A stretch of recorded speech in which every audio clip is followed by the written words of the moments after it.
Hello, this is Chartered Accountant Omkar Gargir. Friends, we are going to have a quick and focused discussion on the GSTR 9 table number 6. Friends, for the financial year 24-25 हमारा table number 6 में बहुत सारे changes किए गए हैं and let us start understanding that only table 6 one by one. The total amount of input tax credit that you are getting auto populated. आप अगर GSTR 9 file करते हो 3B का समरी डाउनलोड करते हो तो आपको ये जो टेबल नंबर 4 यहाँ पे मिलेगा उसके एलिजिबल क्रेडिट्स में this is the amount that you are going to get here exactly यही चीज आपका ऑटो पॉपुलेट होके आएगा यहाँ पे आपको वही अमाउंट दिखने वाला है नाउ टेबल नंबर 6 में A1 में हमको क्या माइनस करना है input tax credit for the financial year 23-24 which was claimed in the year 24-25 during the period April 24 to October 24 returns, and please remember if those returns were filed by 30th of November 2024 उस amount of input tax credit को आपको यहाँ से minus करना है. A reference value can be also picked up from the GSTR 9 of the preceding financial year, that is 23-24. उसके table number 13 में से भी आपको ये वैल्यू मैच करने को मिल सकता है. Net that you will be left with will be the net ITC for the financial year. मतलब A2 में आइडियली वो डेटा आएगा जो सिर्फ FY 24-25 के आपके ट्रांजैक्शंस को बिलोंग करता है.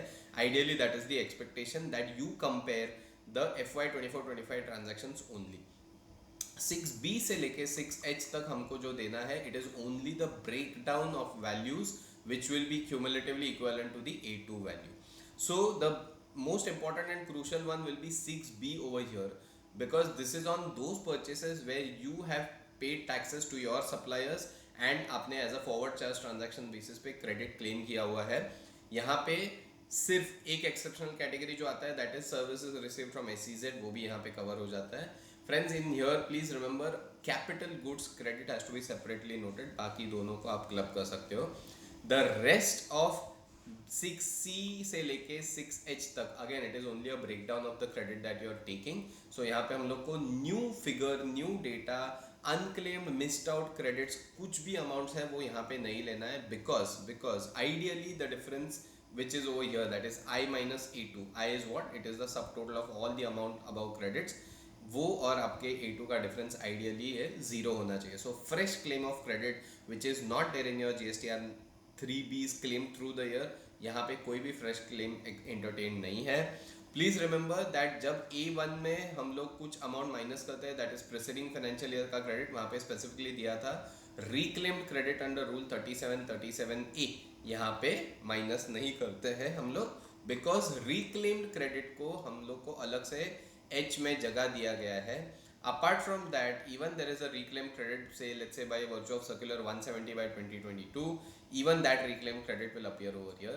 Now reason for this being, friends, ये हमारे एक्चुअल 24-25 के क्लेम का हिस्सा है. रिक्लेम्ड अमाउंट वो भले ही पिछले कोई भी साल का रिवर्सल हो, बट यहाँ पे रिक्लेम किया हुआ है तो 24-25 का हिस्सा है. सो वो यहाँ पे H में आएगा. And please also remember that 6B का वैल्यूज बहुत क्रूशल है, because 6B particularly relates to that purchases that you have made under B2B category. And why 6B is very crucial, why 6B data is very crucial, because जब आपका table 8 में comparison होने वाला है with the 2A credits or the 2B credits or the table 8 credits, that is going to only be with the 6B above, and therefore 6B should be filled with great caution. So friends, this was a very specific and short video only for table 6 and the allied input tax credit related inputs. For further videos keep watching. Thank you so much. Have a good day ahead. Jai Hind.